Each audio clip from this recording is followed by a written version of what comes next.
Dr. Lukács, you've been sitting here the whole time very patiently, not saying anything. You've been in the gallery listening throughout all of the major airlines talking. I just want to know what your thoughts are on the numbers that they gave and the effect that it'll have on passengers. And more so, what are your thoughts on the claims that are being made by the airline about how that these things will lead to lower costs for passengers? So I have 2 minutes and 30 seconds left, so go ahead. Thank you for the question. I feel that perhaps two different questions got entangled here today. One question is about price transparency. When an average consumer, or even a naive consumer, goes online to shop for their ticket, how easy will they know how much they are going to be able to travel for? What will be the total at the end? And all these add-on junk fees actually get in the way of knowing what the price is to be paid at the end of the day. Airlines could still give passengers discounts for not having a carry-on or baggage, and I have no issue with that. It's just about how the information is presented to the consumers that I am concerned about from a passenger rights perspective. The second question is a question of how air travel in Canada is funded.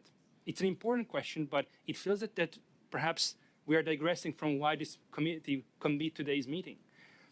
In terms of the funding model, certainly there will be a lot to do to look at how airports are being funded. The airport improvement fee is a question. There's no oversight over how the airports operate.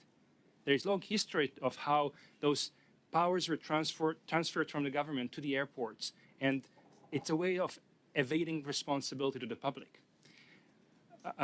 Having said that, I also agree with those who question where is the money going to come from eventually. Somebody has to pay for it. There's no free lunch.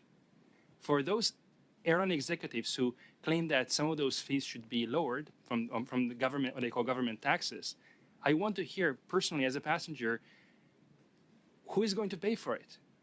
I have a neighbor in Halifax who told me he hasn't flown for 30 years for various personal reasons. Why should he be subsidizing my air travel? How can we do it fairly? These are all important questions.